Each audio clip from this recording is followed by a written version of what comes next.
자, 우리 옆에 계신 분 한번 인사 한번 나누실까요? 잘 오셨습니다. 사랑하고 축복합니다. 잘 오셨습니다. 사랑하고 축복합니다. 자, 우리가 지금 여호수아 지금 오늘 이제 11장을 보는데요. 오늘 말씀까지가 이제 가나안 정복 전쟁의 마지막입니다. 그 다음부터 그러니까 12장부터는 땅을 이제 기업별로 나누어서 지파별로 나누는 이제 그런 내용들이 쭉 이어져요. 거기를 들어가면 여러분들이 너무 힘들어하실 것 같아서 여호수아를 오늘까지 일단 한 템포 딱 해서 쉬고 다음 주부터는 여러분들 조금 이야기처럼 재밌게 들으실 수 있는 에스더서로 넘어가겠습니다. 그래서 에스더서를 통해서 또 하나님께서 어떤 놀라운 역사를 이루시는지를 또 발견하는 시간들 되시길 바라겠고요. 연말 지나고 내년에 마가복음 뒷부분 남은 거를 마저 하고, 그리고 부활절이 지난 후에 요 여호수아 뒷부분을 또 마저 이어서 그렇게 하도록 하겠습니다. 예, 그래서 앞으로의 설교 계획이 그렇게 됩니다. 자, 여호수아가 자신들과 화친을 맺은 기브온이 이 가나안의 5 연합부족과 대치하게 되었을 때, 그 5개의 연합군이 막게다에 이제 모였죠. 그 막게다를 여호수아가 진멸을 했고요. 그리고 이후에 림나, 라기스, 또 라기스를 도우러 온 게셀, 또 에스론, 헤브론, 드빌, 이 모든 성들을 다 치고 칼날로 그 성읍과 왕들과 모든 사람을 진멸해서 다 바쳤습니다. 자, 여호와 하나님께서 이스라엘 백성들을 가나안 땅에 정착하되 그들이 가나안 신들과 그들의 문화에 물들지 않고 하나님의 거룩한 백성으로 세워지도록 하시기 위해서 이 가나안 부족들을 다 이제 진멸을 하셨어요. 이 과정에서 여호수아는 자신이 선택을 안 합니다. 자신이 선택을 안 해요. 오직 하나님께서 명령하신 대로 그대로 행했습니다. 그 과정에서 이스라엘의 하나님 여호와께서 이스라엘을 위해서 싸우셨고, 또 여호수아는 가나안 남쪽의 산지와 네겝과 평지와 경사지 이 모두를 단번에 다 빼앗을 수 있었다라고 하는 것이 이제 지난주의 내용이었습니다. 자, 이 가나안의 남쪽이 모두 여호수아의 손에 넘어가자 이제 가나안 북쪽에 있던 하솔이라고 하는 지역이 있는데, 그곳의 왕 야빈이라고 하는 이 왕이 이 소식을 다 들은 겁니다. 자, 하솔은, 이 야빈 왕은 가나안 북쪽 갈릴리 호수보다 더 위쪽에 위치한 성읍이었어요. 이 하솔 성읍이, 그러니까 갈릴리보다 더 북쪽에 있었어요. 그러니까 사실 여호수아와 이스라엘 군대가 머물고 있는 길갈이라고 하는 곳은 사해 바로 옆이었습니다. 사해 북쪽 바로 옆이었어요. 그러니까 사실 지금 이 길갈과 하솔의 거리는 상당한 거리입니다. 그런데 이 하솔의 왕 야빈이 가나안 땅에 돌아가는 정세를 보니까 이게 심상치 않거든요. 야, 이거 이랬다가 큰일 나겠다 싶은 겁니다. 그러니까 마돈 왕 요밥, 또 어디에요? 시므론 왕 악삽, 또 북쪽의 산지와 긴네렛 남쪽, 또 아라바와 평지 서쪽, 돌, 이렇게 높은 곳에 있는 왕들과 동쪽 서쪽의 가나안 모든 족속들, 또 아모리 족속, 헷 족속, 브리스 족속, 여부스 족속, 히위 족속들에게 사람을 보냈습니다. 지금 여기 굉장히 많은 지명들이 나왔잖아요. 이렇게 보시면 돼요. 가나안 땅 전체에 사람을 보냈다, 이렇게 보시면 됩니다. 그러니까 지금 사실 우리가 지난주에 살펴봤던 지명들 뿐만 아니라 그 남쪽의 모든 지명들 뿐만 아니라 북쪽의 그 지명들이 다 나온 거예요. 거기에 사람들을 다 보냈다는 겁니다. 이 소식을 들은 모든 족속들이 군대를 거느리고 모여들기 시작을 했고요. 하솔의 북서쪽에 위치한 메롬 아니고 메롬 물가에 진을 쳤습니다. 오늘 본문에서 보니까 그 백성이 많아서 해변에 수많은 모래 같고 말과 병거도 심이 많았다. 이렇게 지금 표현하고 있습니다. 우리가 지난주에요. 자, 이스라엘 땅 저렇게 봤죠. 지도를 통해서 봤어요. 보시면 저희가 지난주에 이렇게 이스라엘 전체를 봤고 그 중에서 요 남쪽의 그 전쟁 상황을 저희가 지난주에 살펴봤습니다.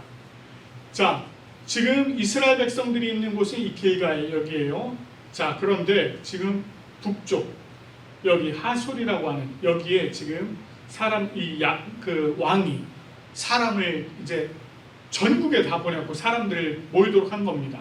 그리고 지금 여기가 갈릴리 호수 요 서북쪽에 있는 메롬이라고 하는 요 시내가 있습니다. 그러니까 이 갈릴리로 들어오는 그 지천 그 시내의 한 부분이에요. 그러니까 지금 여기에 사람들이 모여들었다는 겁니다.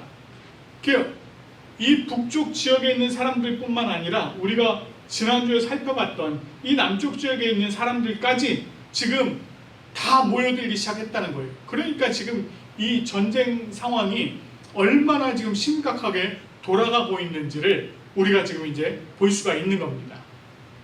자, 여기서 근데 이제 우리가 이 한 가지 좀 눈여겨봐야 될 게 있어요. 오늘 그 하솔의 왕이 사람들을 보냈고 그 사람들이 다 모여들었다라고 하는 요 말씀 가운데 우리가 한 가지 눈여겨봐야 될 게 무엇이냐면 그게 바로 말과 병거입니다. 말과 병거. 당시 군대에 말과 병거를 보유하고 있다? 최첨단 군대다 라고 하는 거예요. 그러니까 오늘날 왜 최첨단 군대들 그러면 막 전자장비들 정말 신무기 이런 여러 가지 것들을 갖추고 있는 것처럼 이때 당시에는 말과 병거를 갖추고 있으면 이 군대는 이건 손을 못 대는 군대다 이렇게 봐도 됐습니다. 우리가 이미 말씀을 살펴봤지만 이스라엘 백성들이 점령한 남쪽의 성읍들, 남쪽 성읍들과 전쟁할 때요 말이나 병거가 등장하던가요? 없었어요. 없었습니다. 여리고 진멸의 대상들 중에도 보면은요, 이 진멸의 대상, 그 중에 짐승들을 죽일 때가 있었단 말이에요. 이 남쪽 지방에서 짐승들을 죽일 때는 다 그 대상이 뭐였냐면 소, 양, 그리고 나귀였어요. 말은 없었습니다. 근데 이 북쪽에 드디어 말이 등장을 한 겁니다. 병거하고. 그러니까 이 말과 병거를 보유한 성읍들이 북쪽에 상당히 있었다는 거예요. 이것은 보병만 있었던 이스라엘에 비하면 군사력에 있어서는 상당한 우위에 있다. 이렇게 봐도 과언이 아닙니다. 그런데 여호와 하나님께서 여호수아에게 뭐라고 말씀하십니까? 그들로 말미암아 두려워하지 말라. 그들로 말미암아서 두려워하지 말라. 말과 병거를 거느리고 있는 해변의 모래와 같이 많은 백성들, 그 백성들을 상상만 해도, 눈으로 직접 보지 않고요, 상상만 해도 두려울 것입니다. 그러나 여호와 하나님께서는 여호수아에게 계속해서 말씀해 오셨듯이 두려워하지 말라 이렇게 말씀을 하고 있는 것입니다. 그리고 뭐라고 말씀하시느냐면 내일 이맘때 내가 그들을 이스라엘 앞에 넘겨주어 몰살시키리니 너는 그들의 말 뒷발에 힘줄을 끊고 병거를 불사르라 이렇게 말씀하십니다. 이게 내일 이맘때라고 하는 것은 확실하게 일어날 일을 얘기하시는 거예요. 그러니까 확실한 결과가 있을 거다라고 말씀하시는 겁니다. 겉으로 드러난 군사력으로 보면 분명히 이스라엘이 패할 수밖에 없는 수준이에요. 그런데 여호와 하나님께서는 그렇게 두시지 않는다는 겁니다. 여호와 하나님께서는 그 전쟁에 개입하셔서 그 적들을 이스라엘 손에 딱 붙여주시겠다는 거예요. 이스라엘이 승리를 얻도록 하시겠다는 것입니다. 자, 여호수아가요 여호와 하나님의 이 말씀을 듣고 군사들과 함께 메론 물가로 올라갑니다. 그리고 오늘 본문에 보니까 뭐라고 표현되어 있느냐면 갑자기 습격하였다 이렇게 되어 있어요. 갑자기 습격하였다. 여기 갑자기라고 하는 말이 어떤 말이냐면 이런 거예요. 눈 깜빡할 새. 눈 깜빡할 새. 메론 물가에 모여든 가나안 군사들의 수가요 해변의 모래와 같이 많았습니다. 그런데 그들을 정말 눈 깜짝할 새에 치기 시작을 했다는 거예요. 이게 이 메론 물가에 모여든 군사들이 굉장히 많잖아요. 엄청나게 해변의 모래처럼 많았습니다. 근데 문제는 여기에 허점이 분명히 있었다는 겁니다. 자, 어떤 허점이냐? 지휘 체계에 약점이 있었던 겁니다. 이게 그냥 한 성읍의 군대면 이미 그 안에는 지휘 체계가 딱 세워져 있을 거 아니에요. 그런데 이게 한 성읍이 아닙니다. 가나안 전체에 퍼져 있는 그 모든 성읍에 군대들이 다 모인 거예요. 그러면 그 군대들을 통솔해야 할 그 지휘 체계가 세워져야 될 거 아닙니까? 근데 아직 이게 세워지지 않은 상태인 겁니다. 그러니까 그 사이에 갑자기 쳐버리니까 이 군대들이 전부 다 어떻게 돼요? 우왕좌왕하는 겁니다. 아무리 모래와 같이 많았어도 우왕좌왕하는 거예요. 그리고는 이들이 이 연합군이 막 군대가 막 동서로 다 흩어져 버린 겁니다. 여호수아와 그의 백성들이요 그들을 추격해서는 한 사람도 남기지 않았다고 했어요. 한 사람도 남기지 않았다. 다 멸했다는 것입니다. 뿐만 아니라 여호수아는 여호와 하나님께서 자기에게 명하신 대로 행해서 그들의 말들의 그 힘줄 이렇게 지금 표현하고 있는데, 그러니까 아킬레스건이에요. 힘줄을 그냥 끊어버립니다. 이 말이라고 하는 것이 사실 얘들은 달리는 힘의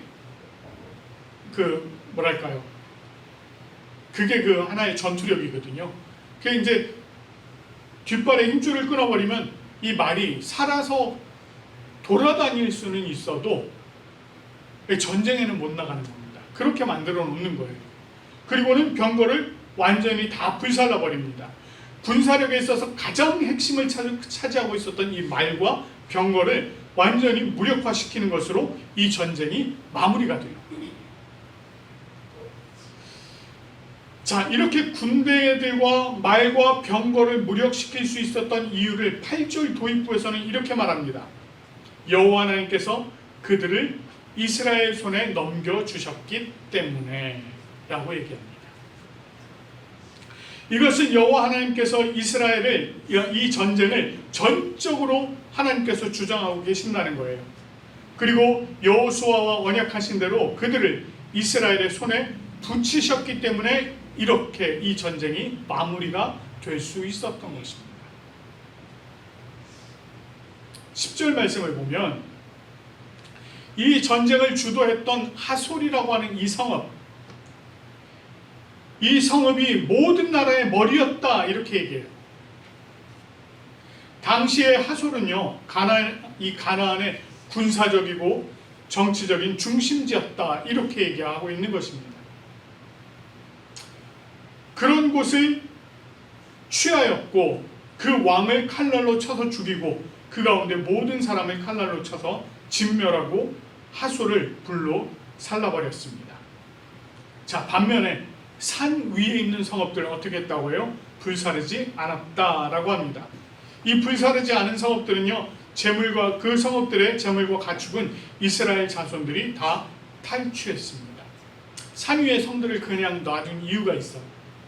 이제 앞으로 또다시 성읍들을 이제 세워야 되거든요. 가나안 땅을 점령한 후에 성읍들을 세워야 되는데 기존에 있는 성읍들을 그냥 놔두기로 한 것입니다.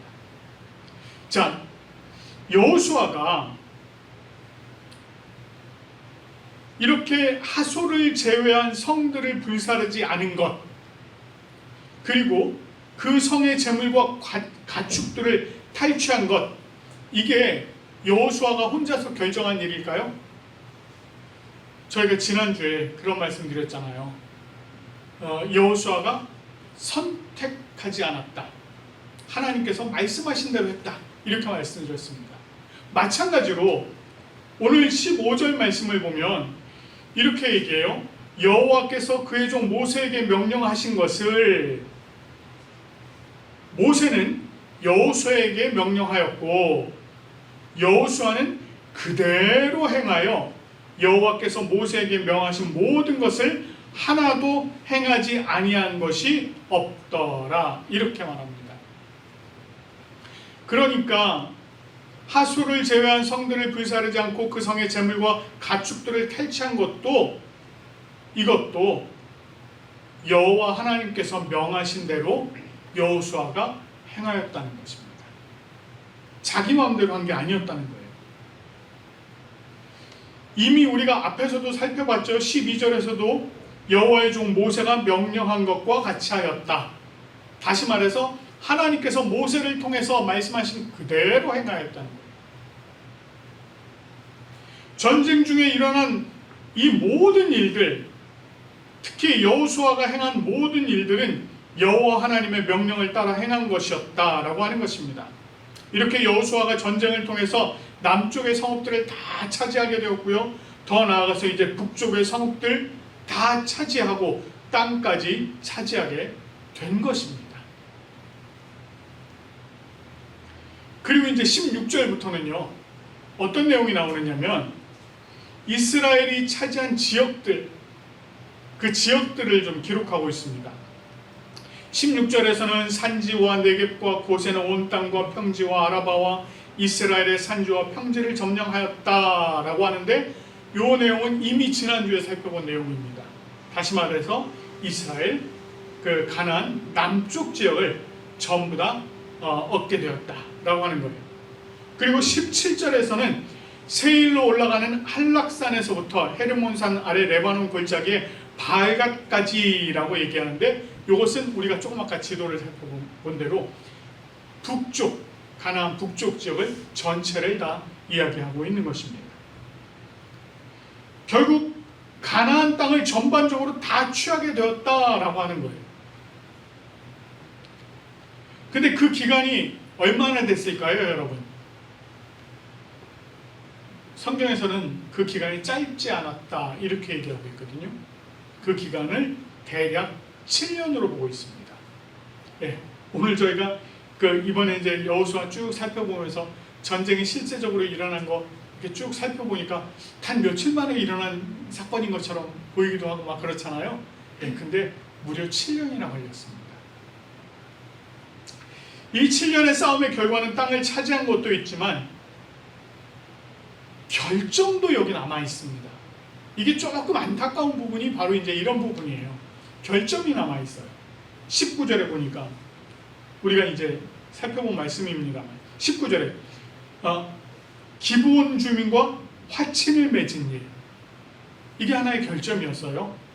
이 기브온 주민이 나중에는 이스라엘의 옆구리에 가시와 같이 되었다라고 얘기합니다. 예, 아무튼 이런 결점이 남게 되고요.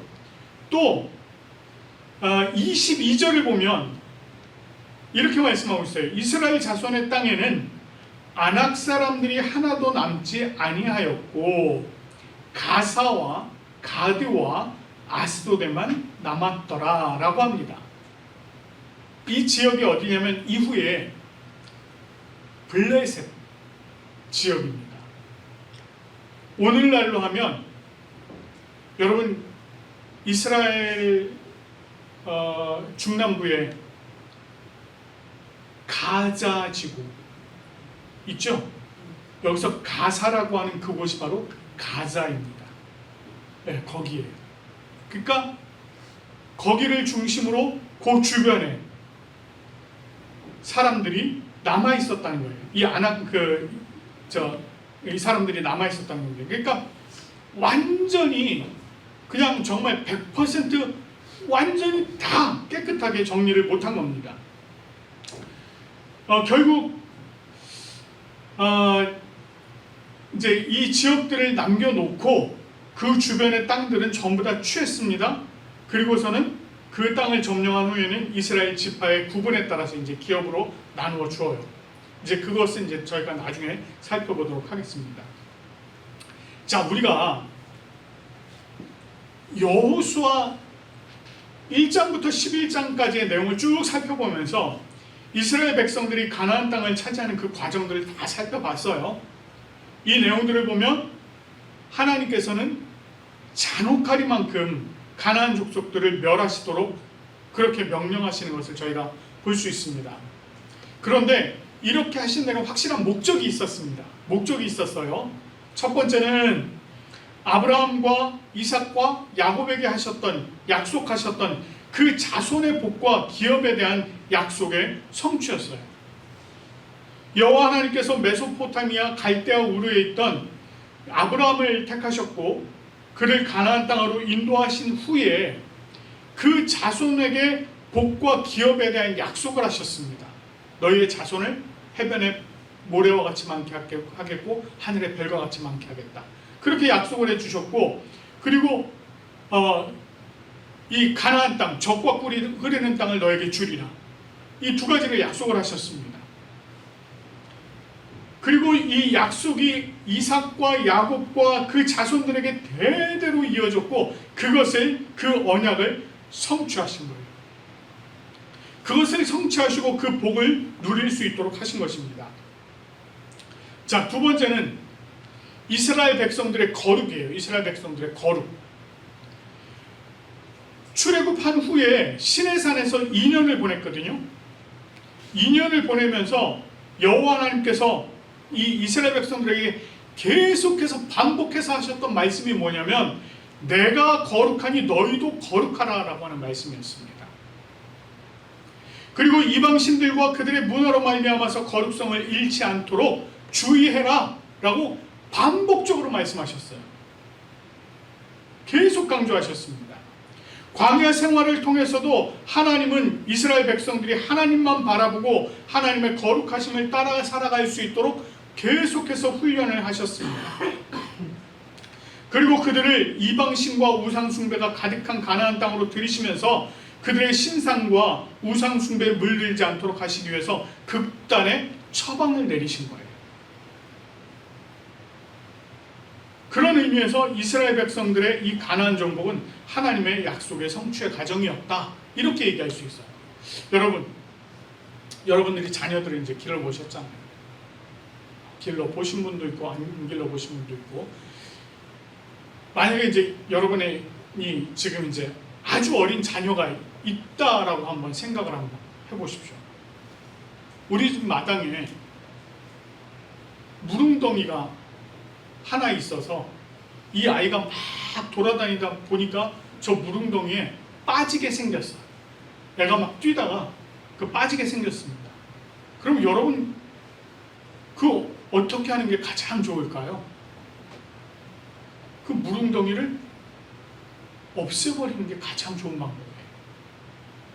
이 아이가 잘못해서 거기 빠져서 죽기라도 하면 어떡할 거예요? 그렇죠? 근데 제일 좋은 방법은 그걸 완전히 막아버리는 겁니다. 그 여호와 하나님께서 행하신 것이 바로 이런 것이었어요.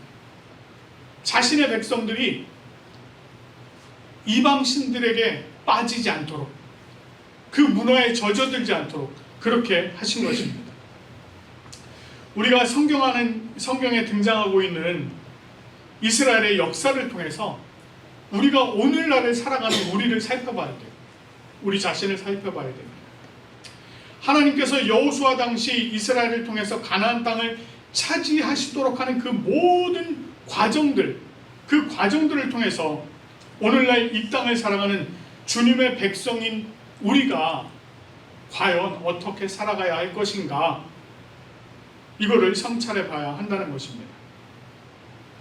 하나님께서 우리를요, 저와 여러분들을 아브라함, 믿음의 선조라고 하는 아브라함의 영적 자손으로 세워주셨습니다. 뿐만 아니라 우리에게 천국이라고 하는 기업을 허락해 주셨어요. 그리고 우리에게 허락해 주신 그 기업, 천국으로 나아가는 그 모든 과정, 다시 말해서 우리가 이 땅을 살아가는 모든 과정은 광야 생활, 그리고 가나안 땅을 정복하는 것과 같습니다.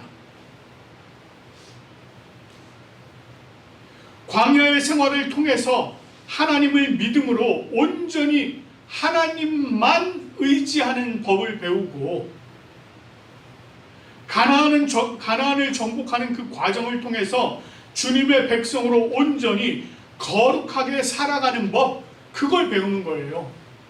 우리가 그걸 배워야 되는 겁니다.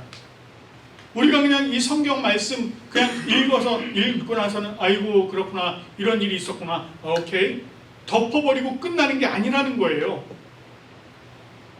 이 말씀을 통해서 우리의 삶을 돌아보면서 과연 나는 정말 하나님의 백성으로, 하나님의 자녀로 온전한 믿음 가운데 세워져 가고 있는가? 나는 과연 이 땅의 우상의 문화들, 그런 것들에 젖어들고 있지는 않은가? 그걸 살펴봐야 된다는 것입니다. 결국 우리가 믿음으로 온전히 하나님을 의지하면서 주님의 거룩한 백성으로 이 살아가는 훈련을 하는 시간이 바로 이 시간인 거예요. 여러분들이 하루하루 살아가는 그 모든 시간들이 바로 훈련의 시간이라고. 그 시간들을 통해서 우리는 하나님의 백성으로 거룩하게 세워지고 우리에게 허락하신 천국을 향해서 우리가 한 걸음씩 한 걸음씩 나아가는 것입니다.